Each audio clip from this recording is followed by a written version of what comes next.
The struggle that we often have is that we live in a performative society where your identity is something that you must beget for yourself. And within a society where there are a lot of stereotypes and insecurities around masculinity, we seek to be men by portraying this vision of masculinity, by pursuing manliness directly. But yet that is not the way Scripture teaches us.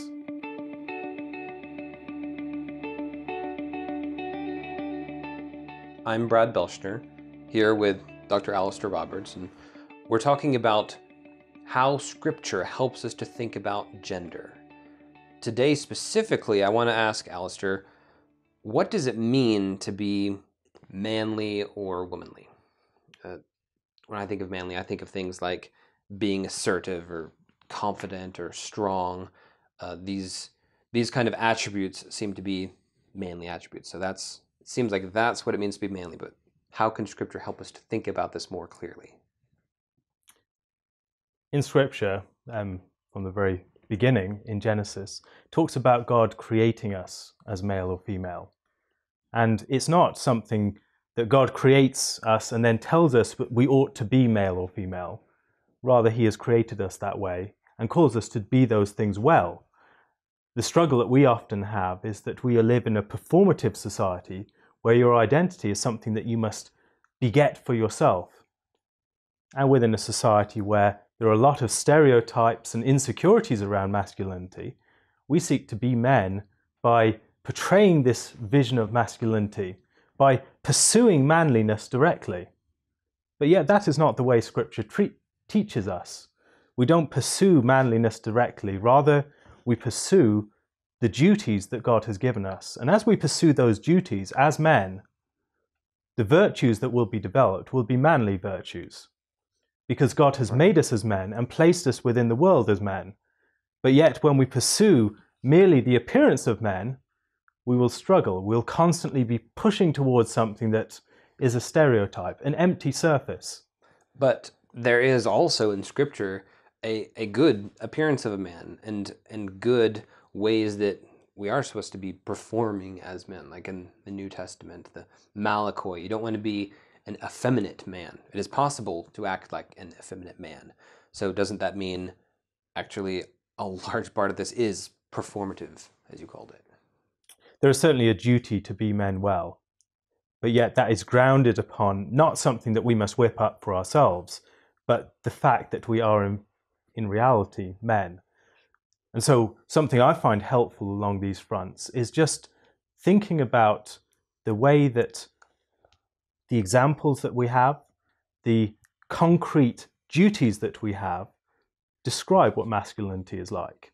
It's not a matter of something... What do you mean by that, examples? The examples that we have in people that we can see within churches, within our society, people who exemplify these virtues that we seek for ourselves by living as men well, by performing the duties of fathers, husbands, brothers, sons, in ways that are glorifying to God and in ways that fulfill their calling as men.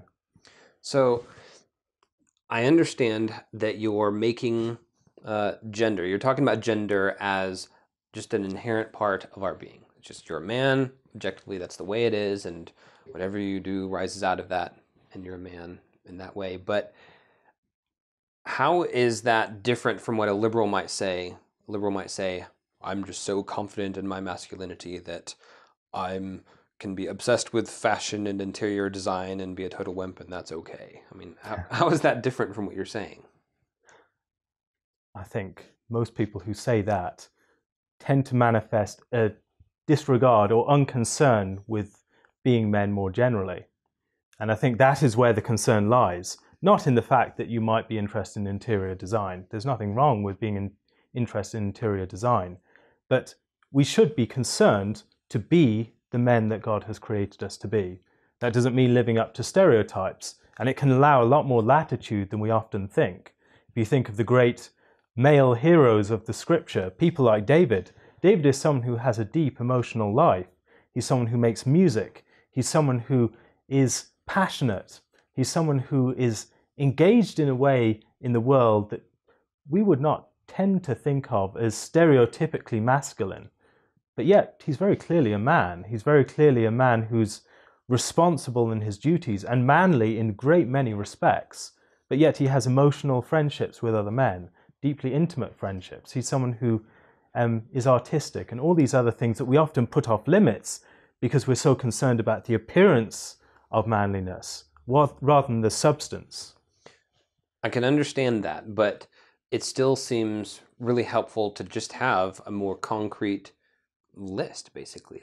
Here's what it means. You need to act more assertive. You need to be more confident. Stuff like this. It's how to be a good leader. I don't understand how to use what you're saying and act manly and to be a man. Instead of the list that you're thinking of, the list which is of stereotypical attributes and things like that, what we need is a far more concrete list.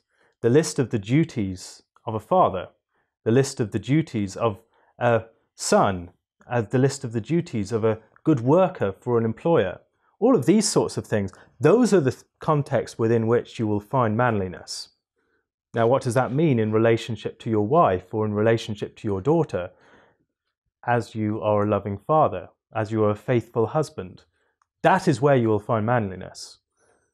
Right. So it's actually more concrete, you're saying, than a list of masculine gender stereotypes. It's more concrete because it has to do with real roles and duties that I have because I am a man, because I'm just objectively a man. Yes. Thanks. That's helpful.